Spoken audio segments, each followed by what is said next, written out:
Hi, I'm William. I never thought I'd be telling this story, but sometimes life takes unexpected turns that change of everything. It happened during the summer before my senior year of college at the university swimming pool, where I worked as a lifeguard. That's where I met Jackie. Was a regular swimmer who came almost every morning doing his laps with perfect form.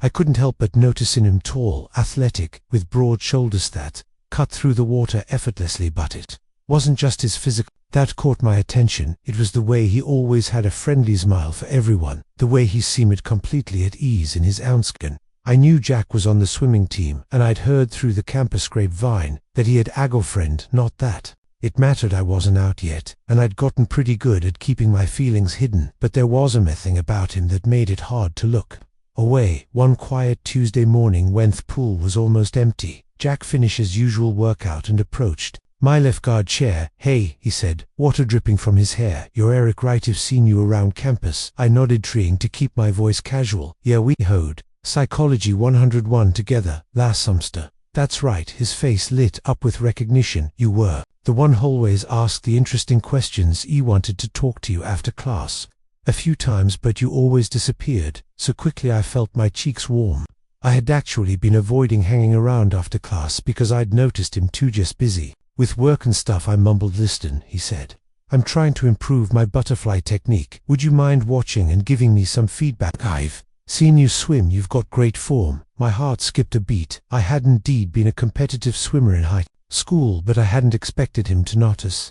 "Sure," I heard myself say. "I get off in 20 minutes. If you want to wait." That show it started just to swimmers helping each other out, but as I stood at the pool's edge, watching Jack glide through the water and offering suggestions for improvement, I couldn't ignore the flutter in my stomach every time he smiled at him. After that first morning, our pool sessions became a regular thing. Jack would stay after his morning swim, and it'd help him refine his tech. We'd talk about swimming, other times about classes or life in general. He learned that he was premed, that he had a younger sister he adored, and that despite his confident demeanor, who read about letting his parents down on morning. About 2 weeks into a routine, Jack mentioned his girlfriend had broken up with him. "She said I was distant," he said, sitting on the edge, oft pool feet dangling in the water, "that I seemed preoccupiedly." I sat down beside him, careful to maintain a safe distance. "I'm sorry to hear that." He shrugged, his shoulder brushing against mine. "Don't be. I think she was right. I haven't been myself lately, been thinking about a lot of things." The way he looked at me then made me heart race. There was something in high size I couldn't quite read, something that made me wonder if, but no, I couldn't let myself go there. "Want to talk about it?" I offered, trying to be a good friend. "Maybe later," he said, then suddenly grinned. "Right now, I want to see if I can beat you in a race." Before I could respond, he'd slip a into the water. "Come on, Eric, unless you're scared." I laughed and dove in after him. We raced across the pool, our booties cutting through the water side by side. I could feel the energy between us, the electricity of competition mixed with something else I didn't derain. When we touched the wall at the same time, both breathing hard, Jack's law echoed off the water. "You're faster-thon you look," he said, his face close. "Tomini, you're not so bad yourself." I rapidly trying to ignore how the water on his eyelashes caught the morning light. That's when he did something unexpected. He reached out and brushed a strand of wet hair from my forehead, his fingers lingering just a moment too long. The touch sent shivers down my spine that had nothing to do with the cool water. "Eric," he said softly.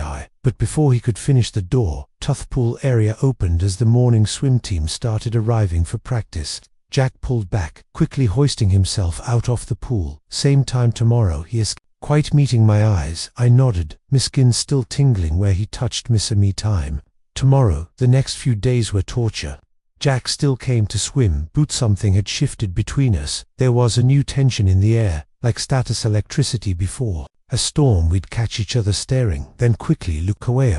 Casual touches, a hand on his shoulder, fingers brushing while demonstrating a stroke, lingered longer than necessary. An evening after my shift ended, I was doing some solo practice when Jakunix showed up. "Thought I might find you here," he said, dropping his bag by the pool's edge. "Mind if I joined?" The pool was deserted, except for us. The setting sun streamed through the high windows, casting golden ripples across the water. "It's technically closed," I said, but I was already moving to make room for him. He slipped into the water beside him. "I couldn't sleep," he admitted, "been thinking too much about what instead of answering he dove underwater swimming's length of the pool. I followed Hyman while we just swam in companionable silence, occasional harassing, occasionally just floating beside. Finally, Jack stopped at the deep end, treading water. "Can I ask you something personal?" My heart started pounding. "Sure. Have you ever half-housed seeming to struggle with stewards? Have you ever felt something for someone that scared you, something that made you question everything you thought you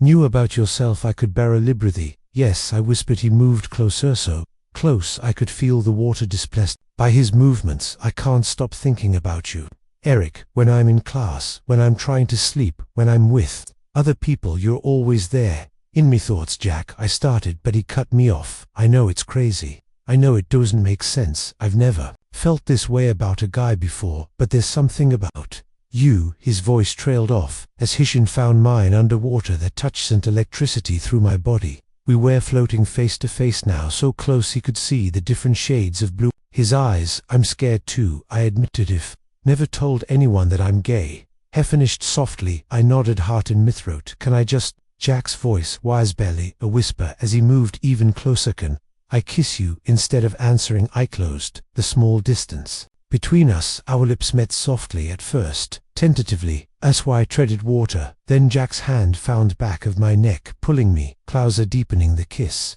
The taste of chlorine mixed with something uniquely him, and I felt like I was drowning in the best way. When we finally broke apart, both breathing heavily, Jack rested his forehead against mine. "I've been wanting to do that for weeks," he confessed me. He admitted, "but I never thought that I'd feel the same way." He smiled, his fingers tracing patterns on my shoulder underwater. "Neither did I, but there's something about you, Eric, something that makes everything else fade away." We swam to the shallow end, where we could stand unwilling to let go of each other completely. The setting sun had turned its water into liquid gold around us. "What happens now?" I asked suddenly, aware of the complexity of our situation. Jack pulled me closer, his hands settling on me waist. "I don't know," he admitted. "This is so new to me. I just know that when I'm with you, everything feels right." "But what about," I hesitated, "what about everyone else, your teammates, your family?" "One step at a time," he said, leaning in to kiss me again. This time it was deeper, more urgent, filled with all the feelings we'd been holding back. My hands found their way to his chest, feeling his heart racing beneath my palms. We lost track of time, exploring this new dimension of our relationship in the privacy of the empty pool. Every touch, every kiss felt like discovering something new and precious. Finally, the automatic lights flickering on broke us apart. Reality started seeping back in. "We should probably go," I said reluctantly. "The night security will be doing their rounds soon." Jack nodded but didn't let go of my hand. "Come back to my place?" he asked softly. "Just to talk. I feel like there's so much you need to say." We dried off and changed too quickly, the air between us charged with nervous energy. Jack lived in an off-campus apartment just a few blocks from the pool. The walk there was quiet, both of us lost in thought, but our hands kept brushing against each other, sending little sparks through my body each time. His apartment was small but neat, with swimming trophies lining one shelf and medical textbooks scattered on the coffee table. As soon as the door closed behind us, the reality of being alone together in this private space hit me. "Do you want something to drink?" Jack asked, running a hand through his still damp hair. "Water would be good." He disappeared into the kitchen, and I took the moment to catch me breath, trying to process everything that had happened. When he returned with 2 glasses of water, he sat next to me on the couch, close enough that our thighs touched. "This is crazy, right?" He had turning to face me. "A month ago, I never would have imagined." "I know," I replied. Are you okay with all this?" Instead of answering immediately, he set down his glass and took my hand, intertwining our fingers. "When I'm with you, I feel more okay than I've ever felt. It's like I've been holding my breath for years without realizing it, and now I can for now breathe." "But you've never been with a guy before?" He shook his head. "Never even thought about it." "Well, maybe that's not entirely true. There were moments, fleeting thoughts I pushed away, but with you," he reached up to cut my face. "With you, I don't want to push anything anymore." I leaned into his touch, my heart pounding. "I've known I was gay since high school," I admitted, "but I've never been with anyone, either never found someone worth the risk of coming out for, and now." His thumb traced my lower lip. "Oh, I'm terrified," I whispered, but in a good way. He smiled and leaned in, kissing me softly without the water supply. Us this time I could feel the full weight and warmth of his body as he pulled me closer. My hands found their way under his t-shirt, tracing the muscles of his back. The kiss deepened, bumming more urgent. Jack's hands slid down my sides, pulling me closer, until I was practically in his lap. Every touch hooch felt electric, charged with weeks of built-up tension and desire. Is this okay? He murmured against my neck, his breath hot on my skin. More than okay, I gasped, as his lips found a sensitive spot below my ear. We stayed like that for what felt like hours, exploring each other with increasing boldness. But when Jack's hands started to move lower, I gently pulled back. Wait, I said, breathing heavily. Maybe we should slow down a bit. Jack immediately loosened his grip, high size, full of concern. Did I do something wrong? No, God no, I assured him, resting my forehead against his. Everything feels amazing. I want to do this right, and I think we both need some time to process everything. He nodded, running his fingers through my hair. You're right.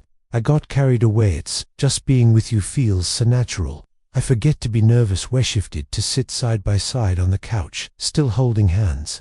The intensity of the moment settled into something softer, more intimate. Can we talk about what this means? I asked. For us, for everything. Jack was quiet for a moment, his thumb tracing circles on my palm. I know I want to be with you, he said finally. I know that what I'm feeling isn't just curiosity or confusion, but I also know it's going to be complicated because of the swim team. That's part of it, and my family. He sighed. My dad's pretty traditional. He's already got this whole future mapped out for me. Medical school, marriage, to a nice girl, grandkids. I tried to pull my hand away, but he held on tighter. Eric, look at me, he said firmly. I'm not saying I want to hide this. I'm just saying we might need to take things slow, figure out how to handle it all. I understand, I said, and I did. Coming out was never simple, he said. When you had so much to lasso can take all the time you need. He pulled me into another kiss, this one soft and sweet. Stay with me tonight, hissed against my lips. Just asleep. I didn't want to say goodbye, yet I agreed to stay, and Jack lent me a t-shirt. Toe slip in it was too big for me. Smelling off his laundry detergent, and something uniquely him. There was something readily intimate about wearing his clothes, more so even than our heated kisses earlier. His bed was a standard double, not huge, but big enough for both of us. There was a moment of awkward shuffling as we figured out how to arrange ourselves, but then Jack played against his chest and everything felt right. Is this okay? He whispered into my hair. Perfect, I murmured back, relaxing. His warmth. We talked quietly in the darkness, sharing the kind of deep conversations that only seemed possible late at night. He told me about realizing he was attracted to me, how confused and scared it had made him. At first I kept making excuses to come to the pool, he admitted, telling myself I just wanted to improve me technique, but really, I just wanted to see you. When did you know? I asked. That it was more than just friendship. Was quiet for a moment, his fingers tracing patterns on my arm. There was this one morning about 3 weeks ago. You were there, demonstrating the butterfly stroke, and the sun was hitting the water just right. You looked beautiful. That's the word that came to mind, and once I thought it, I couldn't unthink it. It earned in his arms too. Face him, finding his eyes in the dim light filtering through his curtains. I noticed you the first day you came to the pool. I confessed, but I never let myself hope. Hecust kissed me, then soft and sweet. I'm glad you hoped enough to help me with even if that was just an excusato. Spend time together. We fell into comfortable silence, our breathing synchronizing. Just as I was drifting off to sleep, Jack spoke again. Eric, tomorrow morning will you stay for breakfast? I make pretty good pancakes. He smiled against his chest. I'd like that. I woke up to sunlight streaming through the windows and the smell of Zika fever. A moment I was disoriented, but then memories of last night flooded. Buckeye could hear Jack moving around in the kitchen, and the domesticity of it all made my heart flutter. Pulling on mishuts from yesterday and keeping Jack's shirt on, I pattered into the kitchen. He was at the stove, shirtless, mixing pancake batter. The morning light played across his bare shoulders, and I had to resist the urge to walk up and kiss Themis. If sensing my presence, he turned and smiled. Morning, he said softly. Sleep okay? Better than okay, I replied, stepping closer. Need any help? He pulled me in for a quick kiss. Coffee's ready if you want some. Mugs are in the cabinet above the machine. We moved around each other in small kitchen space, and it felt surprisingly natural. I found myself imagining more mornings like this, then quickly pushed the thought away. It was too soon for those kinds of Dreams, so Jack said as we sat down with our plates of pancakes. I've been thinking me, heart skipped a beat, about how to handle this. He reassured across the table and took my hand. I didn't want to hide, not completely, but also don't want to rush into a big public announcement before we've had seconds to figure things out between us. He squeezed his hand. What are you suggesting? Maybe we could start small, tell a few close friends we trust. My best friend Tom has been asking why I've been acting different lately. I think I'd like to tell him about us, the fact that he wanted to tell anyone at Tao made my heart soar. Are you sure? I nodded. He's been my friend since freshman year, and he's got a gay cousins, really close too, so I know he'll be cool about it. What about the swimming team? Jack's thumb traced patterns on my palm. That's more complicated, but I was thinking maybe we don't have to hide completely either. We could just be friends in public at first, but not try too hard to hide that worry close. Let people get used to seeing us together before they know what we really are to each other. That sounds reasonably, agreed. Relief flooding through me. I hadn't realized how worried I'd been about being a complete secret until Hesse guessed to dairies. After breakfast, we cleaned up together. Stealing kisses between Hesse felt surreal. This newfound intimacy, like we'd stepped into some alternate reality where everything was perfect. But reality had a way of asserting itself. Phone buzzed with a text from his swimming coach about an emergency team meeting that afternoon. I should probably go, I said. Gathering my things. You need to get ready for your meeting. Jack at my wrist as I passed him. Hey, Hesse softly, pulling me close. I don't want you thinking this morning was justy mean last night, and this morning they weren't just. I silenced him with a kiss. No, I assured him. I feel it too. Come over again tonight, he asked. After my meeting we could order pizza, watch a movie. Like a real date, I teased. He grinned. Exactly like a real date, he agreed. And after one more lingering kiss I left his apartment. The walk home felt like floating my mind, replaying every moment we'd shared that evening. When he returned to his apartment, I could immediately tell something was wrong. Jack opened the door, looking tense, his usual easy smile nowhere to be seen. What happened? Asked as soon as he closed the door behind me. He ran a hand through his hair, a nervous gesture I was starting to recognize. The team meeting. It was a booth. Upcoming state championships coach wants to increase our training schedule is taking. Tomorrow we're doing morning and evening practices.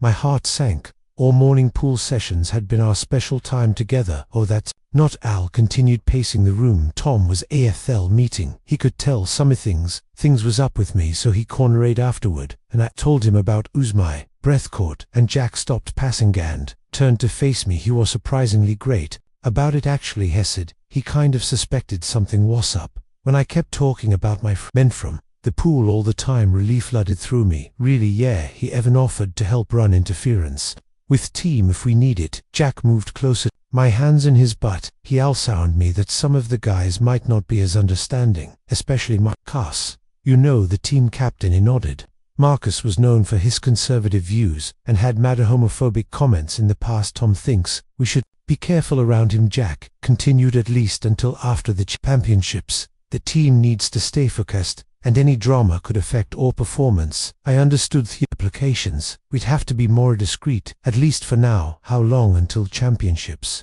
6 weeks. Jack pulled me into his arms. I know it's not ideal, but it's not forever, and we can still see each other, just maybe not at the pool anymore. I leaned into his embrace, trying to focus on the positive. We'll figure it out. Besides, your apartment is more private anyway. He lowered softly, some of the tension leaving his body. True, and speaking of privacy, his lips found mine, and for a while we forgot about all our complications. Later, curled up on his couch with pizza in a movie neither of us was really watching, Jack brought up something else. Tom asked if you'd like to hang out with us sometime. He said nothing obvious, just casual. He thinks it would help if the team gets used to seeing you as my friend first. The idea of being included in Jack's life, even in this small way, Madam Smile. I'd like that. Maybe we could all go to that new sports bar downtown this weekend. Some other team members might be there, but it wouldn't seem would if you're there as part of a group, sir. I agreed, though I couldn't help feeling nervous about being around his teammates. Just promise you'll stick close to him. The sports bar evening turned out to be a turning point for us. Tom was amazing, naturally including me in conversations and making sure I never felt like an out. A few other swimmers were there, and while there were some curious glances at first, they seemed to accept me as just another friend in their circle. The next few weeks, Jack and I found all rhythm without our morning pool sessions. We had to be more creative about finding time together, sometimes to come to my apartment after evening practice, exhausted but always wanting to see me. Other times, I'd bring him his study breaks at the library. Every stolen moment felt precious. Tomby became our strongest ally, covering for us when needed and helping deflect any suspicious questions. He even started inviting me to more team social events, making my presence seem natural and unremarkable. The championships drew closer and Jack's training intensity increased. I could see the pressure weighing on him, not just from swimming but from keeping our relationship riv, from navigating this new identity he was discovering. But every time I suggested giving him space, he'd pull me closer instead. "You're not a distraction," he'd say. "You're my anchor." Night before the championships, Jack called me over to his apartment. He wasn't usually quiet. As we lay on his bed, my head on his chest, "I've made a decision," said finally, "after tomorrow's competition, regardless of how it goes." He went to stop hiding, not a big announcement or anything, but just nothing anymore. I propped myself up to look at him. "Are you sure? What about Marcus and the others?" "I'm sure. This past weeks with you, they've shown me what really matters. I don't want to spend my life worrying about what others think. I want to be with you properly." The next day, Jack's team won championships. In the excitement of victory, surrounded by his celebrating teammates, Jack did something unexpected, found me in the crowd, pulled me into his arms, and kissed me right there, in front of everyone. The pool area went quiet for a moment. I heard a few gasps on Marcus's shocked face, but then Tom started cheering and others joined in. Celebration continued, now with a new layer of understanding and acceptance. Later that night at the team's victory party, Jack held my hand openly. Some teammates asked questions, others offered suit, and a few stayed distant, but it didn't matter. We were finally free to be ourselves, no regrets.